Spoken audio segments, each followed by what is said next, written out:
Australia is the driest inhabited continent on Earth, and drought is nothing new to us. The ACT is not immune from this drought. Inflows into the ACT's dams since 2001 have been 2/3 less than the historical average, while in 2006 inflows were 90% less than average. Permanent water conservation measures were introduced in the ACT in March 2006, with total dam levels hovering between 25% and 50%. These restrictions changed the way in which Canberrans could use water, allowing only limited outdoor use of potable water. Conserving water resources became the main message. From early 2007, Stage 4 water restrictions loomed over the ACT. In May 2007, the ACT's Water Management Authority, ACTEW, set about developing strategies to meet the necessary targets in consultation with key industry groups reliant on the outdoor use of potable water. Realising the challenge that Stage 4 restrictions presented to sport and recreation and the size and diversity of this industry, ACTEW engaged Sport and Recreation Services to deliver a consultative strategy on behalf of the industry to outline how it would meet its obligations in the event that Stage 4 water restrictions were introduced. A Sport and Recreation Water Task Force was formed to undertake this task. The process undertaken by the task force involved two key areas: communications and a direct consultative process to devise a strategy for the industry to meet its obligations. This communication process focused on raising industry awareness of what Stage 4 water restrictions were, how similar restrictions had impacted in other jurisdictions, and engaging the industry in the consultative process.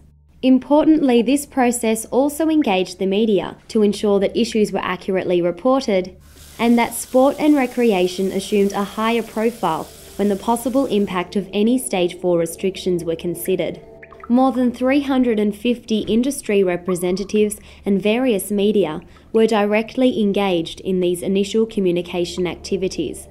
The nuts and bolts component was the development of the industry strategy to identify and provide to ACTEW an outline of just how sport and recreation could achieve its required 55% water saving.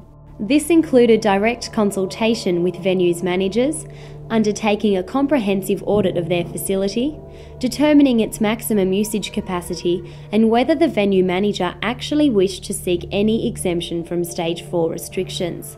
A valuable byproduct of this process was the development of the most comprehensive audit of outdoor sport and recreation facilities in the ACT and region.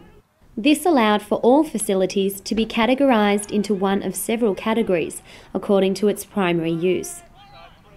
This gave a full list of those community venues that rely on potable water for their irrigation and would continue to do so for the foreseeable future.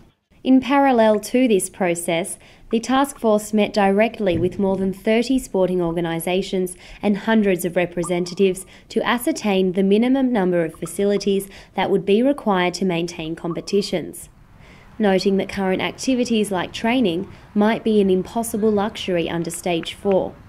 Sports would need to be adaptable and innovative to meet this challenge. Significantly, of all those venues currently used, sports were asked to prioritise those most essential to enabling them to continue competition activities. A tough decision for a sporting organisation to make, particularly when you consider the vested interests of your affiliated clubs, your relationships with various venue managers, and the possible implications of your prioritisation.